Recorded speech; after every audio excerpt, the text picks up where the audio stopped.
একজন এলডিএ ঢুকলো, তার এজ আমি ধরলাম 23, ঠিক আছে? তার নেক্সট প্রমোশন হবে ইউডিএ, ঠিক আছে? মিনিমাম 28 তখন 5 ইয়ার্স এর মধ্যে ইউডিএ হয়ে যাবে। নেক্সট প্রমোশন হবে হেড অ্যাসিস্ট্যান্ট, এইটাও মোটামুটি 4 থেকে 5।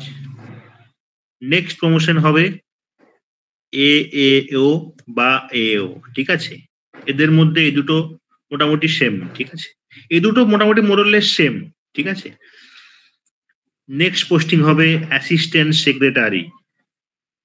এটা কিন্তু ডব্লিউবিসিএস বা আইএএস রা ঢুকে কিন্তু এখানে এই পোস্টে ঢুকে অ্যাসিস্ট্যান্ট সেক্রেটারি। আমরা যদি ডিএম অফিসে যাই, ঠিক আছে, দেখবো লেখা থাকবে assistant secretary and assistant collector.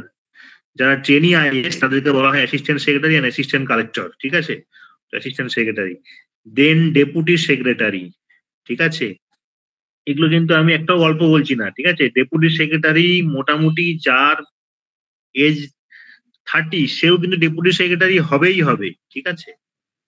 Deputy secretary কিন্তু সে হবেই হবে। দেন এখান থেকে হবে জয়েন্ট সেক্রেটারি, ঠিক আছে?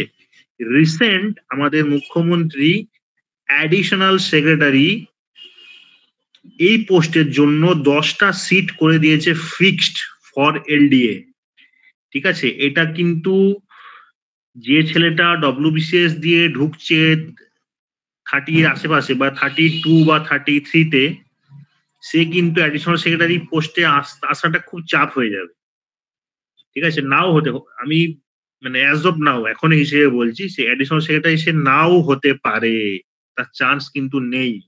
বাট যে 23 বছর বয়সে ঢুকে যাচ্ছে এলডিএ তে সেক্রেটারিয়েটে, সে কিন্তু তার জন্য কি নাও 10টা সিট ফিক্সড করে দিয়েছে অ্যাডিশনাল সেক্রেটারি পোস্টের জন্য। তাহলে কটা প্রমোশন পাচ্ছে? 1টা, 2টো, 3টে, 4টে, 5টা, 6টা, 7টা প্রমোশন পাচ্ছে সারা জীবনে। যেখানে ডিস্ট্রিক্টে এখানেই শেষ হয়ে যাচ্ছে, ডাইরেক্টরেটে এখানেই শেষ হয়ে যাচ্ছে। কিন্তু তারপরে এর আসল একটা শুরু হচ্ছে। আমরা যখন পিএসসিতে পিএসসির নোটিফিকেশন, রেজাল্ট যা কিছুই বেরোয়, যখন আমরা নিচে সাইন দেখি, ওগুলো কিন্তু সব এই এলডিএ থেকে প্রমোশন পেয়ে ওনারা কিন্তু হোল্ড করছে পোস্টগুলো। প্রত্যেকে নিচে সাইন থাকে অ্যাসিস্ট্যান্ট সেক্রেটারি, ডেপুটি সেক্রেটারি, ঠিক আছে? প্রত্যেকেই কিন্তু একদম 100% শিওর, ঠিক আছে? আমি তাহলে ডব্লিউবিসিএস এর ক্ষেত্রে যদি আমরা বলি, ঠিক আছে, ডব্লিউবিসিএস এর ক্ষেত্রেও কিন্তু মোটামুটি যখন ফার্স্ট পোস্টিং অ্যাসিস্ট্যান্ট সেক্রেটারি বা অ্যাসিস্ট্যান্ট কমিশনার, তারপর ডেপুটি সেক্রেটারি বা ডেপুটি কমিশনার, ঠিক আছে, জয়েন্ট সেক্রেটারি বা joint commissioner, senior joint commissioner, senior joint secretary, ঠিক আছে, তারপরে কিন্তু অ্যাডিশনাল সেক্রেটারি হচ্ছে।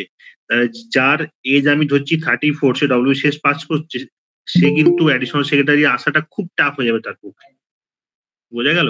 কিন্তু যার এজ 23 সে কিন্তু খুব সহজেই লোয়ার ডিভিশন ক্লার্ক থেকে অ্যাডিশনাল সেক্রেটারি হয়ে যেতে পারবে।